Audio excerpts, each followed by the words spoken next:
As we come to the end of 2023, there are a couple of big issues affecting Montana. It will be interesting to see what happens in 2024 with both of these things that I'm about to tell you about. Both of these things could affect you if you're planning on buying here next year. Let me tell you what I'm talking about. Behind me is Flathead Lake. It is the largest freshwater lake in the western United States. It covers 197 square miles, and it's one of the cleanest lakes in the world. As you can imagine, property around Flathead Lake is in high demand. So what could possibly be the problem, you ask? Take a look over here. So as you can see, the lake level is very low right now, but it is December, so it's supposed to be low. They always lower the lake in the winter time or in the fall to get ready for next spring's runoff, so it can catch all the runoff from the mountains around here. The problem is, this is what the levels looked like during the summer. As you can see, this dock, you can't even access it with the boat right now unless you were 9 feet tall and crawled up out of the boat. And that was some of the issues they were having this summer with the low lake levels. So this lake is one of the huge tourist attractions here in Montana. So when the levels went down this summer, it affected tons of people. Not only did it affect the homeowners that live around the lake, it affected all the businesses that survive because of the lake. The fishing guides, the resorts, the different boat rental places, they were all hugely affected by these lake levels. So the way these levels are controlled is that there's a dam at the far end of the lake down there in Polson, and that either holds in or lets out water as it comes in the spring. There's also a dam north of here on the Hungry Horse Reservoir that lets water in from that drainage as well. So it's all tied together all the way out to eventually the Columbia River and the Pacific Ocean. If you look at this map right here, you'll see that Flathead Lake runs out on the south end, like I said, goes through the dam down there, and then eventually ends up in the Clark Fork River, which dumps into the Columbia, which eventually makes its way to the Pacific. So on every year that I've been here, the lake levels, they're down, like I said, in the spring, but they bring it up to full pool by the middle of June, and it usually stays that way until Labor Day or after Labor Day. So the problem this year is that the lake never hit full pool, not even in the middle of June, and in fact, it started dropping in the middle of June from where it was, and by the middle of July, end of July, it was 2 feet lower than it normally should be.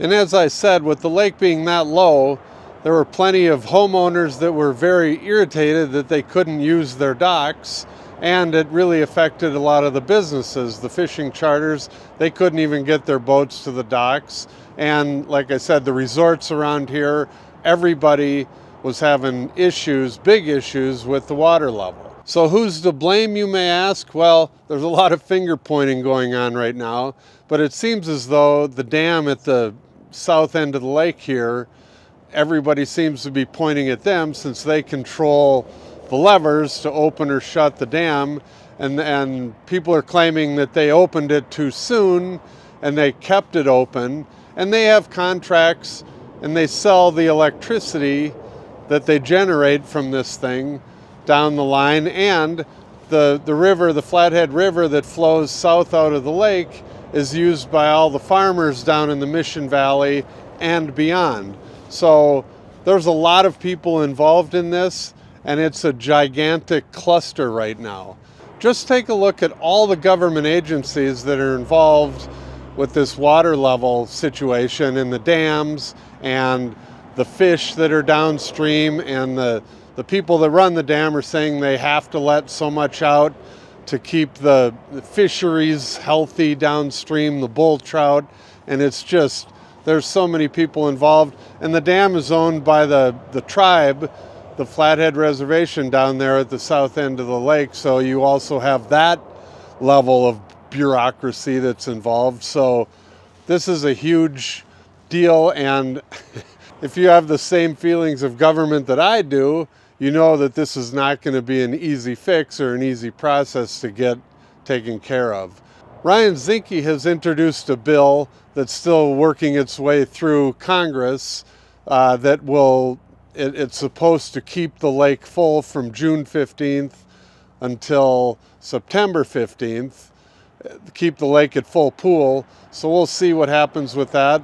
But like I said, there's so many government agencies involved right now that this is going to be an interesting one to watch. Speaking of government involvement, let's go take a look at the next issue that's affecting Montana. So the other big issue that's come to everyone's attention in the last year here is property taxes. Here in Montana, our property taxes are based upon the value of the improvements to the land. So if you just have bare land like some of this you see out here, it's going to be much cheaper than if you have a house on it or a shop or whatever type of buildings you put on it. And obviously waterfront is going to be more because it's, more valuable on waterfront like we were looking at earlier. So they assess the property taxes every 2 years. And so the new assessment just came out this year and it went back the previous 2 years. Well, guess what happened the last 2 years here in Montana? As you know, everybody decided to move up here. Our inventory went down and our prices have skyrocketed in this part of the state. So everyone's assessment has come in way higher than it once was. So now that our property values have gone way up, these tax increases are ranging from 11% up to a 35% increase over the previous assessment. As you can imagine, many people are not happy about this, and this could be fixed very easily. And I'm not trying to be political here, so before you start sending me your hate mail and letters, I'm not ripping on one party or the other. I think this is kind of why Montana leans to the libertarian side more than anything, because both parties here in Montana have their own issues. So I've done a video on this in the past, but Montana's government, state government, only meets once every 2 years, and they meet for 90 days and get everything done at that time. And so when they were meeting, they met this past year for the first time in 2 years, and everybody knew about these property taxes and what was coming down the line because, like I said, they redo them, they reassess them every 2 years. So most people figured that the government, while they were in session, would handle this and take care of it, but that did not happen because I guess they were more worried about banning TikTok instead of everyone's taxes going through the roof. So the frustrating thing to most Montanans is that, like I said, they could have easily fixed this while they were in session. They could have lowered the rate going to the state, but they did not. And the most frustrating thing about it is Montana right now has a $2.6 billion surplus. And the part I find annoying, and I'm sure everybody else does too, is they act like, oh, look at all this extra money we have, but it's our money. So if you have too much money, then you've collected too much money. So the fact that you didn't lower the property taxes when you could have is beyond frustrating. So what they did is they offered up a one-time $675 rebate to offset these property tax increases. So thanks a lot. On a $399,000 house in Kalispell, I just looked this up. This is, obviously every house is going to be different, but this is just a random house I pulled out of MLS. It was a house that was listed for $399,000, and the taxes on it for the year were $2,843, and that's just a $399,000 house. So the $675, while they can pat themselves on the back and say they gave money back, that really doesn't make a dent in what these taxes are and what they have gone up to. And in typical government fashion, everybody's pointing fingers at everybody else. They're saying that it's the city's fault that they're collecting too much money for the schools, and the cities have to pay for the fire departments and the schools and the things that run the city, whereas the state, yes, they have expenses, but they could have easily cut this rate down. So this is a big issue this year, and we'll see how this all plays out. after everybody received their notices in the mail and saw their giant tax increases, as you can imagine, there was a lot of complaining and letters to the editor and screaming about it.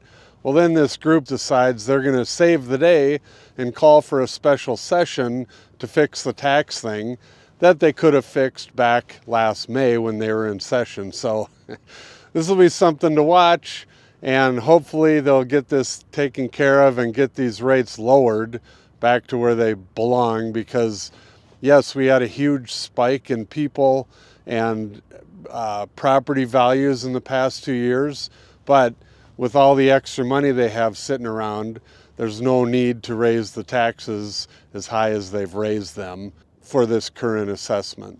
So we'll keep you updated on the tax situation and the lake situation and see what comes of it, and hopefully all of this gets resolved in 2024. Thank you for watching our video. Please call, text, or email for more information, and don't forget to watch our other videos about Montana.